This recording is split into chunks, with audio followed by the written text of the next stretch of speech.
अजय नाम का एक आदमी अपनी पत्नी विमला के साथ गांव में रहता था।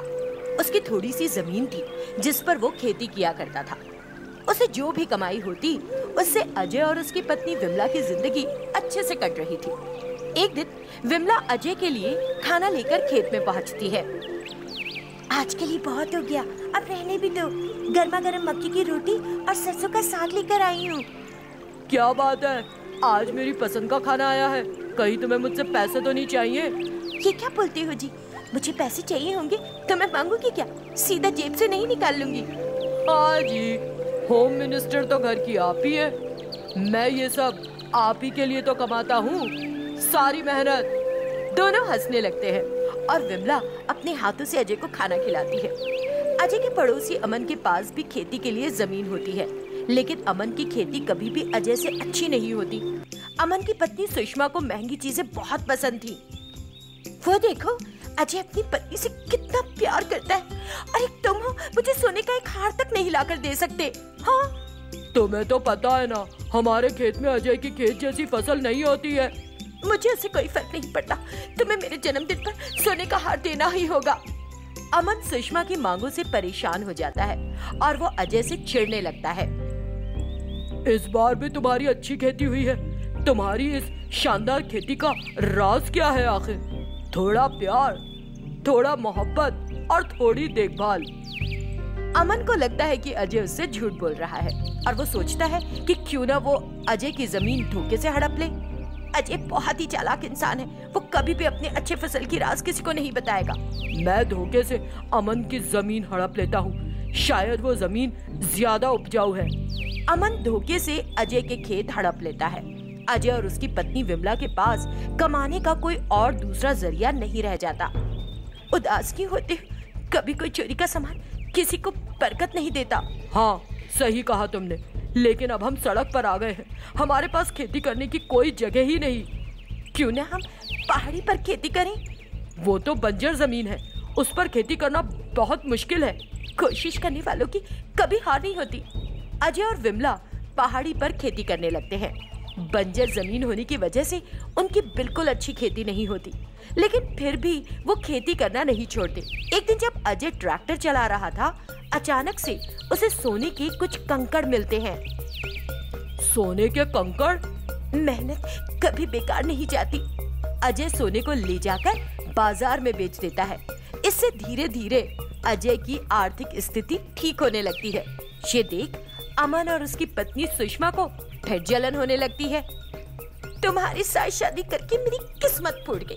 वो देखो, अजय ने उसका खेत लुट जाने के बाद अपनी पत्नी को सोने का हार तोहफे में दिया। अरे तुम हो। तुम्हारे कहने पर मैंने उसका खेत भी हड़प लिया था ना।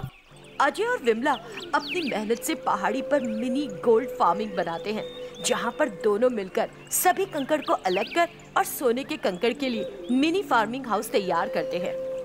एक दिन अमन को उनके मिनी गोल्ड फार्मिंग के बारे में पता चल जाता है और वो और सुषमा चुपके से रात में सोना चुराने जाते हैं और पकड़े जाते हैं। तुझे हमारा खेत लूटकर भी चैन नहीं मिला, अब हमारा गोल्ड फार्मिंग लूटने आ गया। तुझे तो पुलिस के हवाले कर देना चाहिए। हाँ, नहीं तो मुझे माफ कर दो।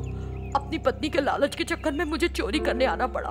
मैं आज के बाद कभी लालच नहीं करूँगा। मुझे पता था तुम्हारे साथ रहूंगी तो यही होगा। सुषमा, तुम हमेशा अपने पति के काम में हाथ बटाकर देखो। पति के साथ काम करने से सबसे ज्यादा सुख मिलता है। मुझे देख। अमन और सुषमा को सबक मिल जाता है। दोनों विमला और अजय की जमीन वापस कर देते हैं और अपनी जमीन पर मेहनत कर खेती करने लगते हैं। अजय का मिनी गोल्ड फार्मिंग दिन दुगनी और रात चौगुनी तरक्की करता है। सागर, जो एक रोबोट वैज्ञानिक है, महादेवपुर के एक गेस्ट हाउस में रहता है। वो एक जादुई विशालकाय रोबोट तैयार करता है। जॉर्ज नाम का एक करोड़पति सागर को रोबोट उसे दे देने की धमकी देता रहता है, लेकिन सागर उसकी धमकी से नहीं डरता। तो जॉर्ज एक निर्णय पर आता है। एक दिन रात के करीब 8 बजे सागर दूसरा रोबोट तैयार कर रहा होता है। तभी सागर के बगल में रखे फोन की घंटी बज उठती है और वो उसे उठा लेता है।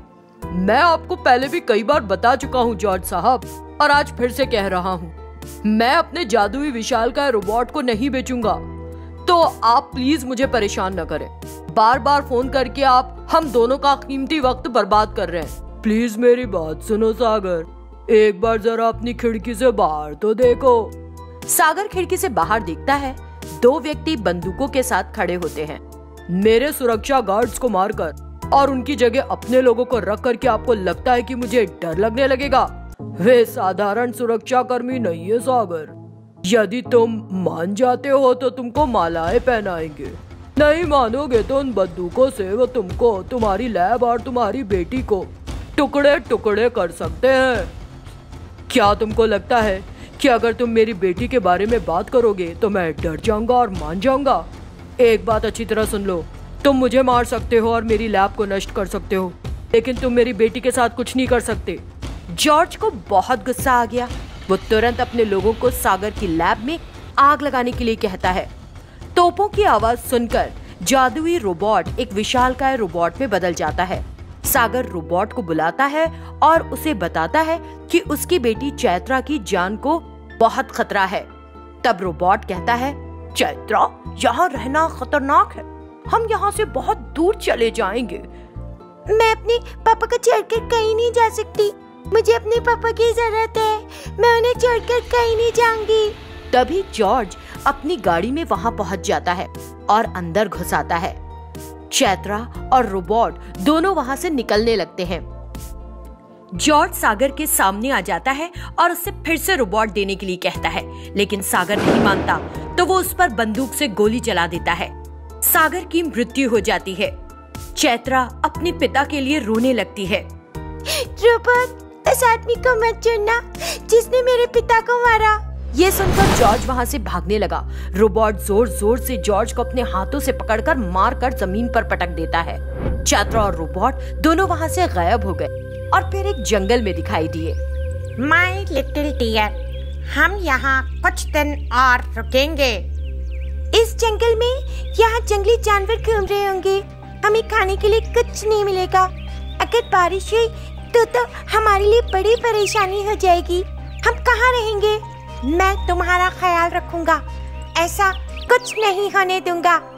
ये भरोसा दिलाते हुए रोबोट हर तरह की सुख सुविधाओं को रखते हुए एक घर में बदल गया। खाने के लिए खाना, सोने के लिए बिस्तर, खेलने के लिए खिलौने और सभी तरह की चीजें। गरज और बिजली के साथ बारिश हो रही है, लेकिन देखिए घर को कुछ नहीं हो रहा।